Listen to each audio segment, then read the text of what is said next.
Okay.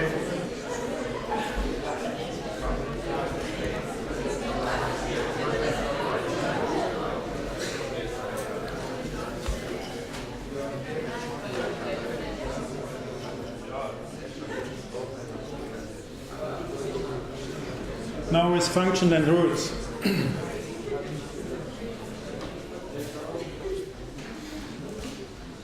So now we are on the wave side.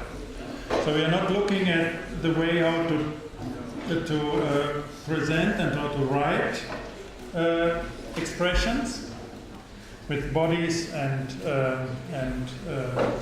head, or with elements and constitutions. We are looking at the wave part, which means we look how it works and operates. So if you remember the A, so you're not any longer looking what is written, but how the figure is, the A, the wave, how the fiction of that is. So,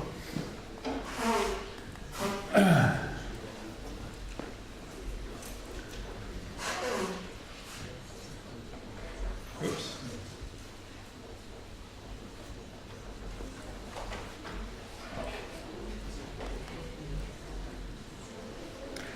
Okay. Now, for example, if you have an element, a sign, you can make it a little bigger.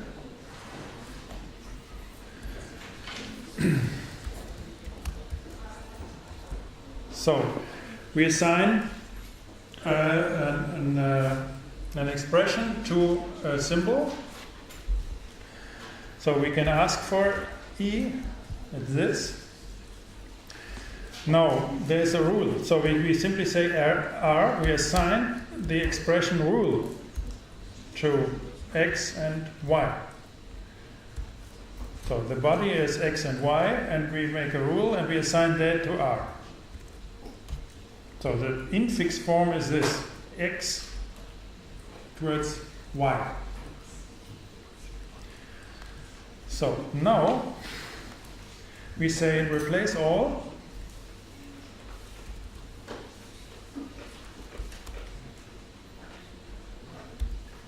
E, R.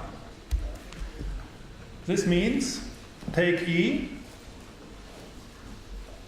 which is 3 plus X, and replace X with Y, which means it should be 3 plus Y.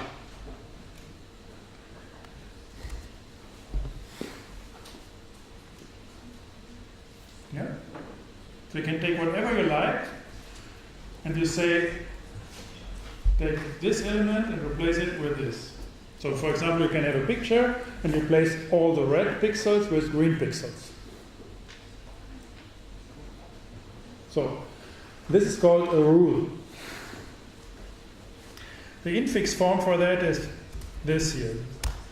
So apply rules to an expression.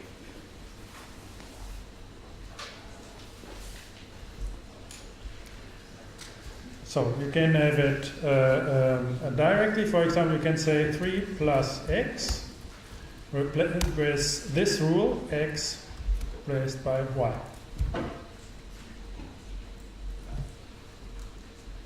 This is without assignments to symbols.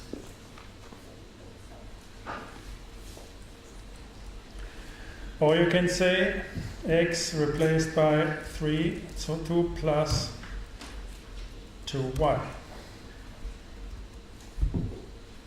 So now he's taking this expression, he is applying this rule to this expression here, and now he says 2 plus 2y, puts it here, and then he's trying to simplify the whole thing, and this makes this expression. So I can, for example, say what happens if I say here 3 plus x divided by 2 minus x by x multiplied x.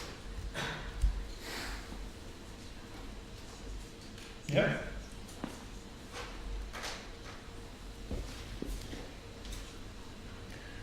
I can put that, yeah, then of course, here we'll see what it is. So these are rules. So by that, it's not necessary, for example, that you define. So what is normally, it's like in normal programming languages, it's always like that you define the variables, then you define functions, and then you apply the variable to the function. So everything has to be defined prior to any operation. So what you did with this assignment is that you have variables or symbols, and with the delayed assignment that you can change it afterwards. You don't have to define it, what a symbol means.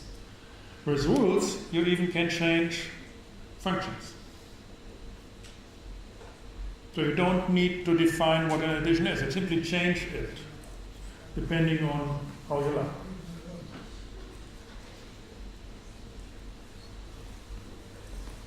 So this is how to change waves, the wave characteristics of things. So now we can assign that to a symbol. So this is what is called a function. Yeah, we simply say f x delayed assignment 3 plus x. So then you say f of x. So this means takes a 2, put it to the x, take the 2 because it's delayed, put it to x, and then evaluate the stuff and give that. So this is the same like 3 plus x, and then apply the rules x 2. The same movement in another way to describe it, to make the expression.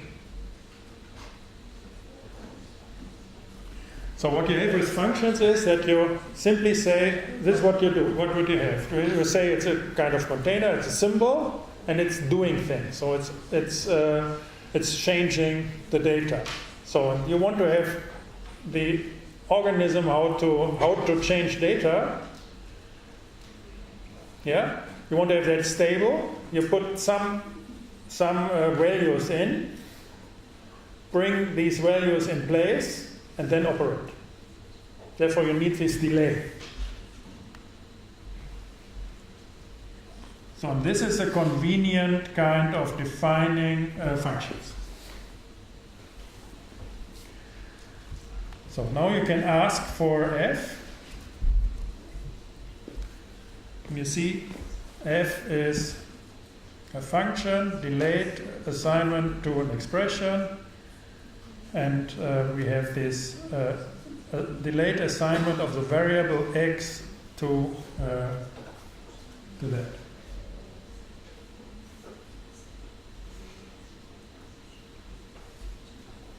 So you already got 70% of what is available, what is there.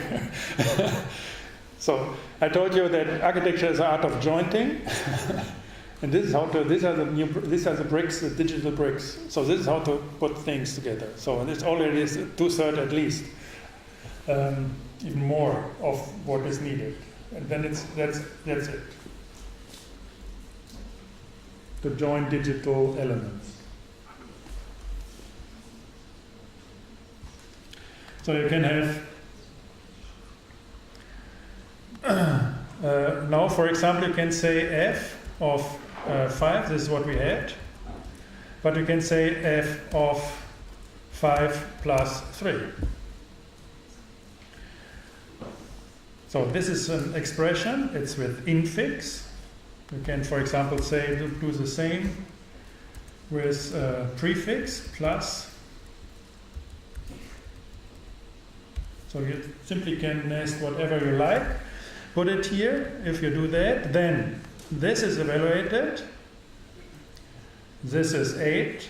This is put to x prior to evaluation of this expression. So it's 8 here put it here, and then this is evaluated and it's getting 11. So I can put in here A. What happens? No, A is, we know it for V. No, we have to clear A. So now it's blue and it has no value. So f of A, this simply says take A, he doesn't know what it is, whatever it is, put it here prior to evaluation, replace X with A, whatever it is, and leave that as it is. So it's 3 plus A.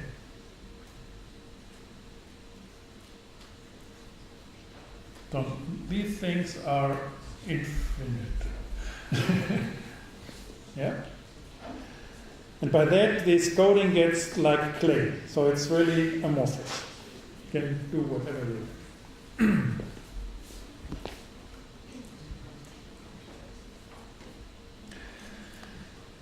So what is very interesting as well is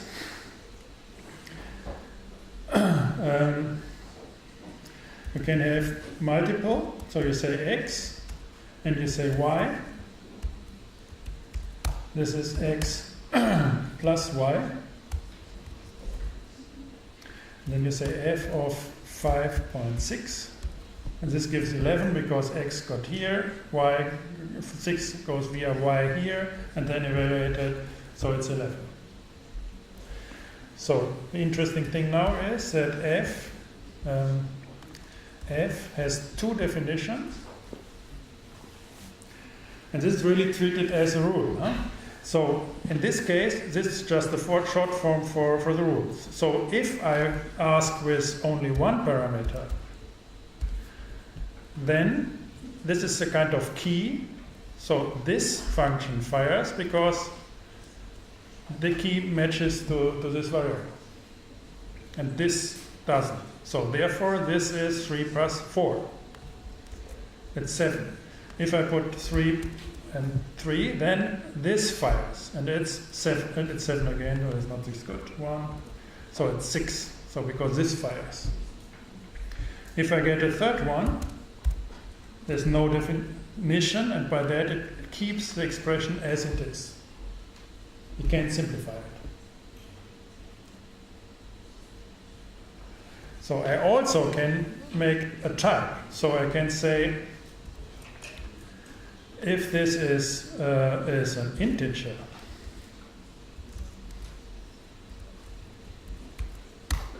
then I want to have 3 by x. So if this is real,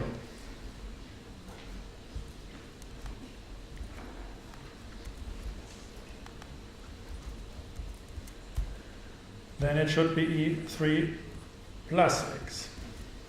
So now we check f, and you see if it's an integer, if it's real, if it's x, it's this, and if it's xy, it's this. So if I put there in f of 5.3, then this should fire, it should be 8.3.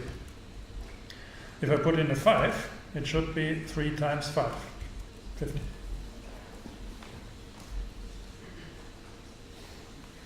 So now ask f of x string.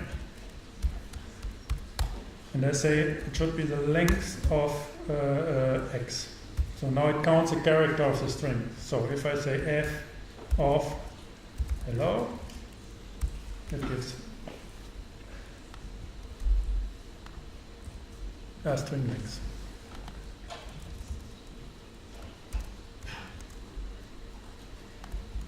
It counts the characters.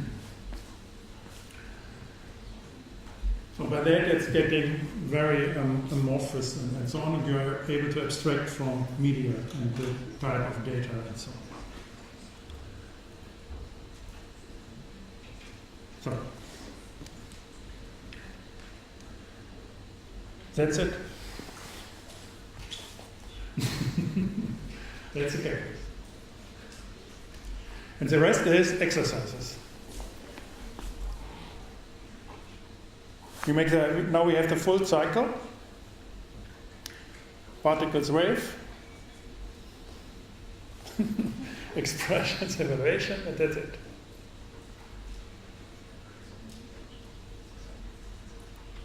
So, but it's complicated like Rubik's Cube and these kind of things. You're always doing it, and you can do anything, anytime, anywhere.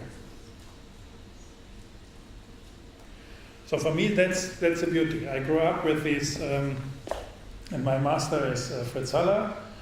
I told you with this USM Haller furniture, so it's a manieristic functionalist. So it's super minimalistic in the construction. I think nobody made like that. I really like these super reduced, sophisticated minimalism in doing things and jointing things in constructions and so on. And it's like that. It's a beautiful, logical crystal.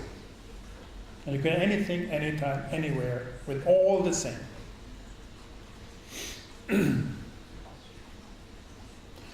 That's the nucleus of, I think, the intellect we have in computing, and that's the intellectual perspective of what we have with quantum thinking in the 20th century. So this is what you have to kind of learn to express these things if you want to get literate in computing, 20th century. Nothing more. So in S with writing, you have 24 characters, and you need 2 years in writing, and even then I'm not able to have good poems. It's the same here. You have to train. train. So therefore, there's no chance to give it to you and that you learn it within these 1.5 hours a week for 2 years. There's no way to learn that. So what I can give you is that you start to get an idea what this is good for, this might be good for. So if you want to do it, you have to train it, and if you find time, continue, and somewhere, if you're interested, you will have it. It will take a few years. It's up to you what you're doing with it. And therefore I'm telling you stories about these things. So don't trust if people say it's fast, it's easy, and this is how you do it, this is how you solve a problem. If somebody says this computer can solve a problem, laugh at him. Of course you can do it, but so it's simply not interesting, because this is with machine learning. So they simply do it in a generic way, and it's like it's simply there. Good.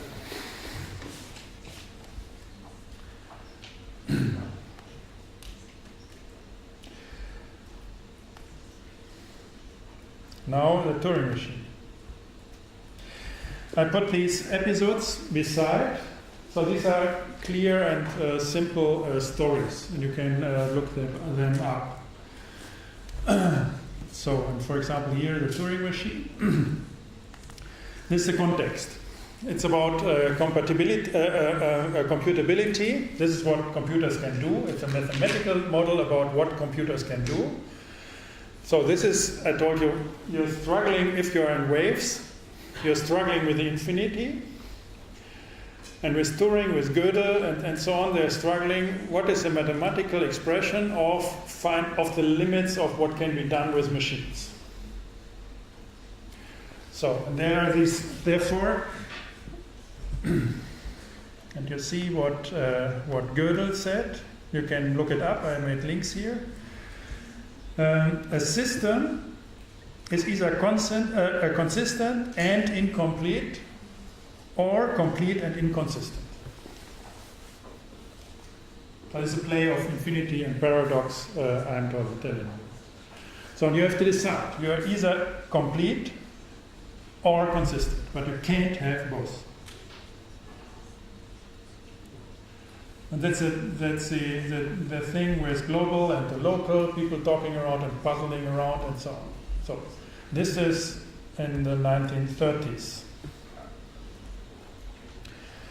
So the Turing machine is a mathematical model of what is within this flat land and the infinite horizon. What is in flat land and what not. So therefore it's the most strict and simple kind of physical engine of computing. So now you can understand how I give you an idea how this works. And I show you how this works in the lambda calculus. So this is a rule. Copy it to our table. So this is a rule, huh? If you find somewhere 1, 1, replace it with 1, 1, minus 1. So the idea is you have our long numbers. So it's a tape. This is a machine. You're reading and writing here, and you have the control and the machine. And this machine is able to read bits on this string, on this endless band tape, read it, then processes here and change it. And this means here, this rule means, so this is the control of this machine, so it's a piece of program. This means if the internal state of this machine is 1, and the machine reads 1 at the actual position of the tape, so if this is 1 and this is 1, then change the internal state of the machine to 0. So then this is not 1 any longer, but 0. Write 0 to the tape, yeah, and move the tape 1 step left. So go here. This is the rule. If it's 1, 1, then go internally 1, right 1, move left 1. So if you want to have another rule, you simply say move right 1. Or stay there. So of course then this rule is not working any longer because it's 0, 0. So the next rule would be if it is 0, 0, then go 1 step right. Keep it, go 1 step right. This would be the same like this. So this is how it works. This is a machine to make a graphical representation of this rule. So this rule is plotted as computer graphics. Oops.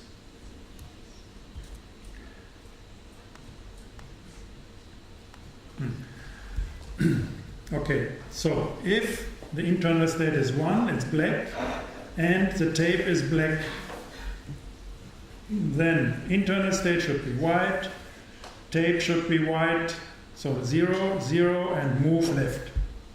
So this is the movement of the machine. These are 4 rules. This is the code. If it's 1, this is our rule here.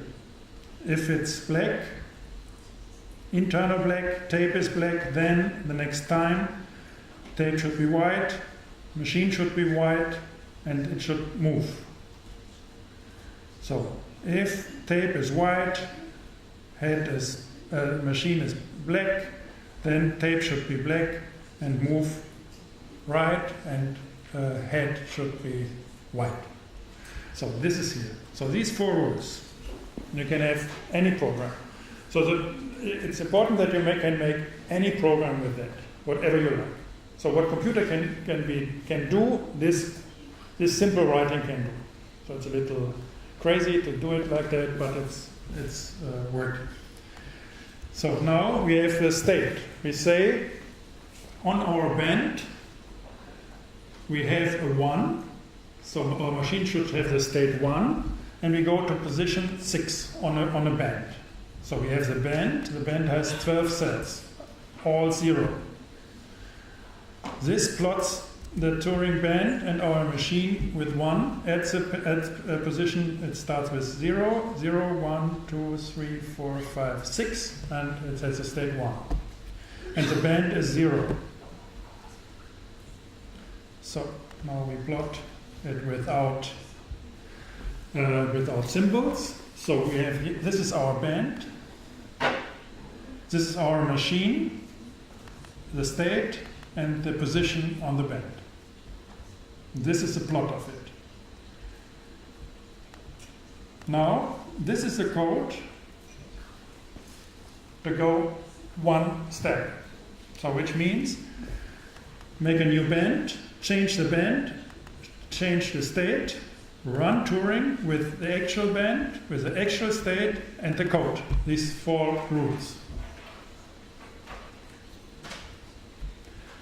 So, in this case, you see here, the rule number 2 fires. It's this one. Head is black, band is white, which means it should make this movement. So, therefore, the actual band is, now we go here, Turing plot, state, plotted, therefore, the machine moved and made this. Now rule number 4 fires, because it's white and white. We get this, and the machine looks like that. Now we can make 12 steps. These are the numbers, these are the position of the machine, internal state, the position on the machine, this is the band. Plot it. Yeah, and that's it. So if you make another rendering, you see it like that, 128. So it's a nice pattern how it works. So that's crazy Turing machine. That's it. Again, you should play a little around with it.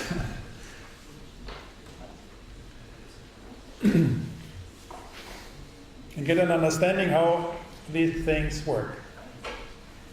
Because this is the most simple way to describe in a mathematical correct way how computers work, and with that you can make proof what can be calculated and what not. So besides that, it makes nice patterns. So here, for example, is a machine. You say, okay, what it is? Huh? What is it? Crazy patterns. This is, for example, this machine here can add numbers. So you see, we need 1, 2, 3, 4, 5, 6, 7 rules. We have the internal state 1, 2, 3, and 4. We have so here. Now this is our band. Turing band says, I want to have an addition of number 3 and 4. So I want to add 3 and 4. So this is how the machine. Okay, we have to evaluate the code here. So go here, and here this is how the machine works. You can look at how this works. This is the trace. So the Turing machine is just walking, getting here.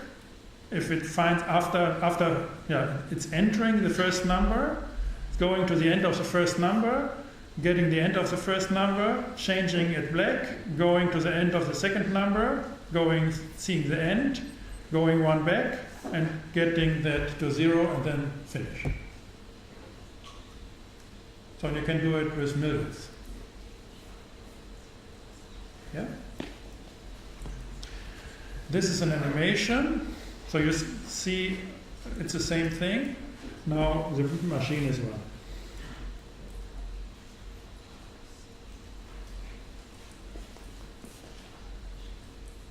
That's it. Read a little around what Turing machines are. That's it. Yeah?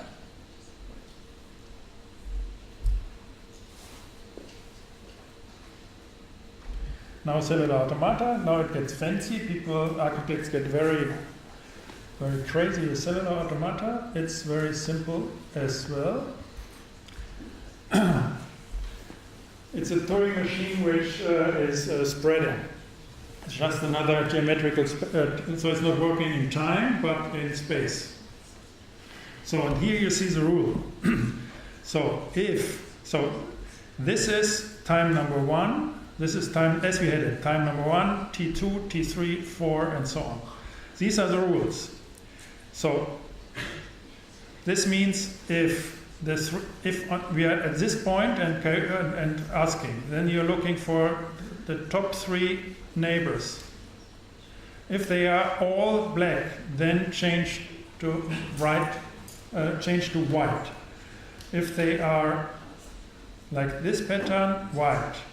So, if for example we have this point here and we want to calculate that, then we have white, black, white to calculate what this point is.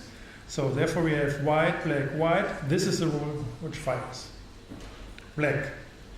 If we want to calculate this point, 0, 0, 1 and get a 1. So 0, 0, 1, get a 1. So that's it. So we start. These are the rules. If it's over, go. This are the rules of this diagram. You see, if all are 0, go to 0. So are 0, 0. So that's it. So apply the rules.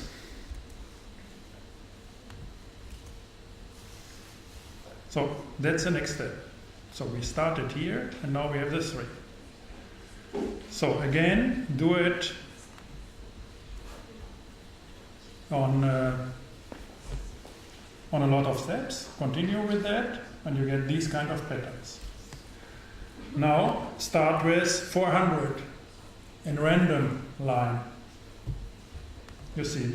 Now if you have the principle here, the principle machine, it's very simple. You can look it up. You should look it up here if you want to understand. It takes time. Take it, look for info here. You see what transpose is doing, playing around. So here you see what transpose is doing. A, B, A, X, Y, Z, and then it's take the first, the seconds, the thirds, and pack them in pairs. Play around, try to understand, and then you can see what is rotate left. Rotate left makes A, B, C, D, E to B, C, D, E, A. Okay, so you can read that. It's too much and not interesting for everybody. But this is a full code you need to understand that. So now it's the same thing, but not starting with 8 or 10 numbers here, but with 400. Or what is it? Yeah, 400. So, and you see how fast it is. So this is the first line, is random. And then he made 400 by 400 of these things, and you get nice patterns. Yeah? Therefore, you don't have to be afraid with... so it's always different, because I start in a different way, but it has the same characteristic. So if we change the rules here a little, for example, if we say this should be a 0, now we have another rule set, and start here. You get a complete different thing. But these are cellular automata. People really like that. So as I told you with the picture, that's the last story. So there's another toolset, it's boring. So you can pack it. So instead of render these numbers to a black and white picture, you pack them in with small cubes or with small circles of certain colors, whatever you like. So in this case, I made a cuboid at this position X and Y. I packed it, you see it. Pack 20 by 20 by 30. And here we are. Make a cuboid where it's black. Leave it where it's white, and you have a nice skyscraper. This is another rule set, another package, and you have that.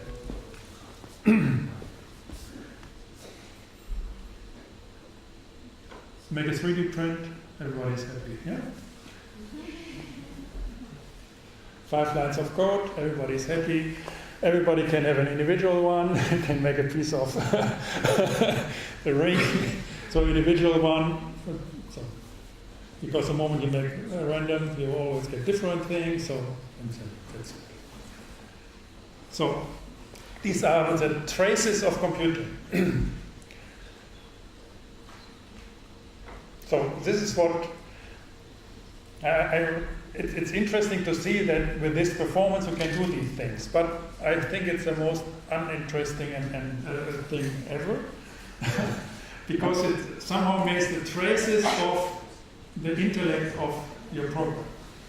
So of course your program can have an infinite amount of these kind of stuff, and you say, okay, that's beautiful how it works, but it's still 5 lines of code. The beauty is the 5 lines of code.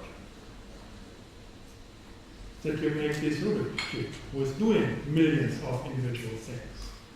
So that he's doing it, you see it's below a second, so what is it? It doesn't matter. The beauty is the intellect of the being able to do it like that. So and it's fictional. So it's out of time, it's out of space, and it's out of things. So it's by kind of just by accident, somehow it's there now on screen or it's printed and so on. It's not the thing. The thing is that it's out. So therefore, for example, therefore I don't understand that people really think that getting a helmet and making these computer pictures of your brain thinking that this something has to do with your intellect. It's a traces of your intellect, but the intellect is vertical. You can't see it. The same here. So you can't see the code with it. It just traces. That's a very, very important distinction. So for example, all structuralistic postmodern architecture is positive. Therefore, in this time, with structuralistic architecture, these things got prominent. So they're very prominent. Yeah? All the sociologists and so on, they try to Latour. They try to find traces and find some truth in these kind of things. We are out of that. We are out of space, time, and things. So, of course, it's beautiful, you can make it masterfully and so on, but it's not that. So we are out of time and space and so on. By tracing things in space, you are lost. You're always behind. Yeah? That's the difference between tools and literacy. Literacy, you get the principle, and you're fast, and you're out of time. If you use computers as tools, you're always behind. Yeah, that's a good example for that. Now go for fractals. We have another 5 to 10 minutes.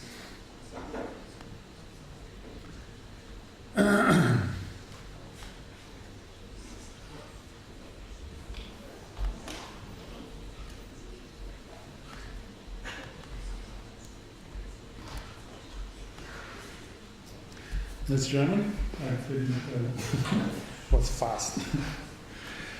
So it's very similar. So you have a certain formula.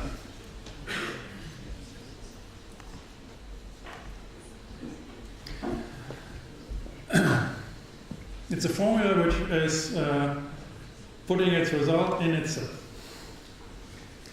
So, and it's rotating. So it's complex numbers, and it's rotating.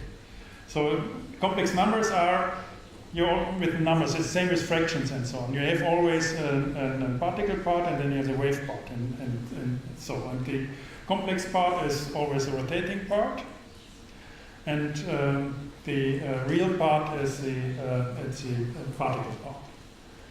So we will have that later on. So in this case, it's that you have a function, it's rotating out of reality, going back again, and so on, and by that the function is either increasing or keeping stable.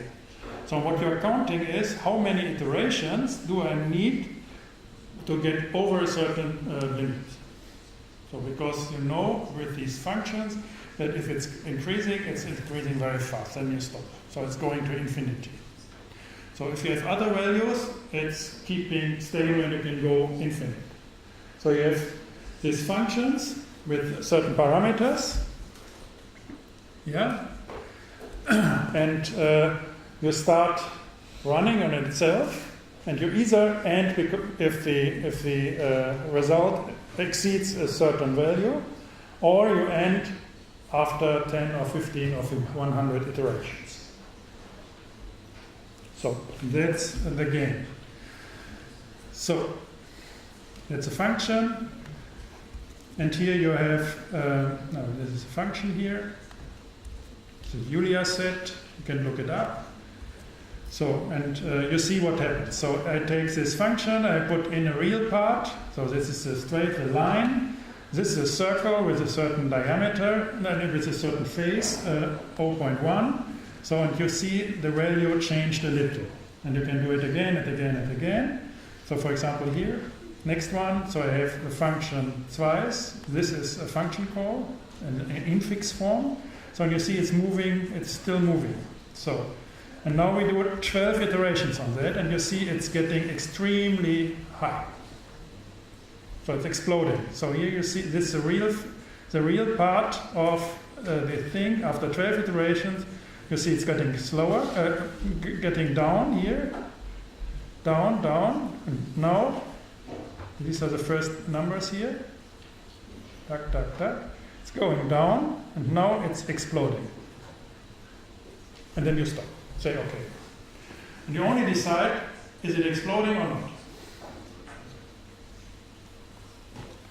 So then, here's another one.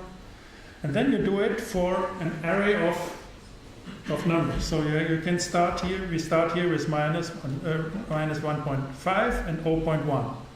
So then you have an array of 1000 by 1000 pixel, and you start. And you simply say, is it exploding or not? So, which somehow means, is it a computer number or not? Or something like that. Or is it this kind of infinity or this kind of infinity? So, this is a counter.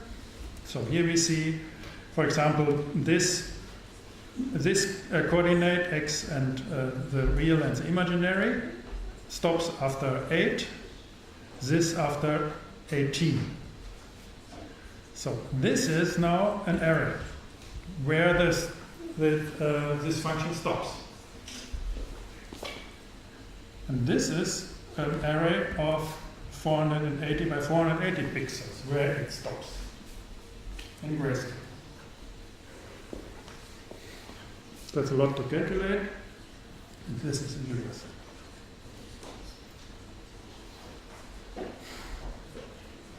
So there's a huge bunch of different functions like Mandelbrot and so on, and people are very fascinated about that. It's a representation of what is computable.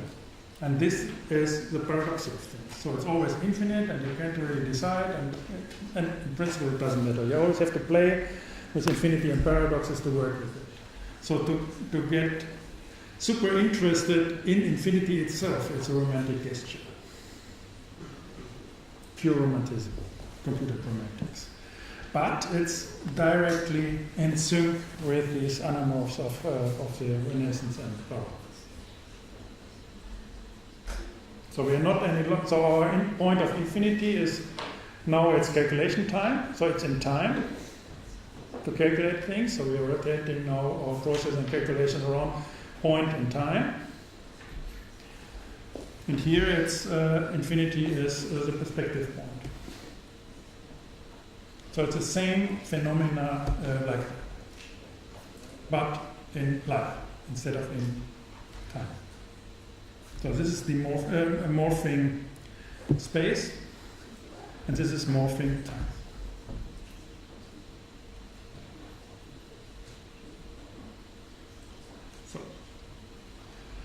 So these are always my stories. Yeah, you see these kind of symmetries.